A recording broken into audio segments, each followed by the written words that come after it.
Hi, I'm Dr. George Bruder, Chairman of Endodontics and the Director of Advanced Education Program in Endodontics at Stony Brook University School of Dental Medicine. Today we're going to be discussing the use of the Apex Locator. The Apex Locator, back in 1996, was shown to be 96% accurate by a research study done by Shabahang. One thing I want to do today is review some simple tips that can increase your accuracy and ease of use with the Apex Locator. The first thing you want to be reminded is that your Apex Locator has its power from batteries. What I'd like you to do is always look at your meter and make sure that your power is greater than half of the bars. If your battery strength goes below halfway, the accuracy of your Apex Locator can be compromised. This is something we have to be conscious of, and a simple tip is every time we change our clocks, we should change the batteries in our Apex Locator. Some other useful tips include what can we do while using the Apex Locator to keep an irrigant in the canal so we have a perfect lubricant. And there's nothing wrong with keeping an irrigant in the canal. However, remember, if you have a multi-rooted tooth, you do not want the chamber to be moist or filled.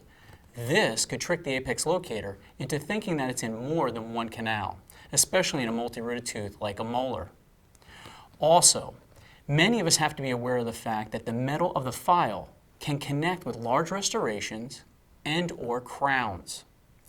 One simple tip here is the ProLube ampule is plastic. When you cut that to remove your lubricant, don't throw it away. It's a conical piece of plastic that's hollow, and if you snip this, you can slide this over your hand file, and this can act as an insulator to prevent the metal of the file from contacting your restoration. This will increase your accuracy and get away from that annoying bouncing of your needle from the Apex Locator. Also keep in mind, you want to always use a file one file length longer than you're used to using when trying to determine your estimated working length when using your Apex Locator. If your estimated working length is 21 millimeters, advance a 21 millimeter file to that estimated working length, but prior to using the Apex Locator, use a 25 millimeter file. This will allow you adequate space for the file clip to go above your stopper. That way, you're not pushing the stopper down when determining this accurate working length from your reference point. Also, you're going to notice your Apex Locator, as you advance it apically, may go beyond your apical constriction.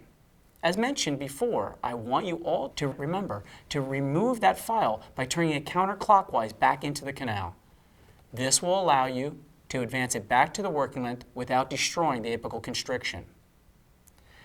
Also remember that the file clip that plugs into your probe wire is made of brass. That connector can oxidize over time. It's a simple trick and tip for all of you. Go to your local hardware store, get 000 steel wool used in finishing furniture. This will allow you to remove that oxidized layer and increase your points of contact when connecting this connector to the probe wire. And last, remember, when you have the rubber dam on, it's a simple idea, but it's a trick that I hope you find very useful, and that is taking your file clip, extending it out, and clipping it onto the rubber dam itself during your treatment. That way, it's easily accessible the next time you need it during the case. I hope these tips are useful in your practice, and I look forward to sharing more in the future.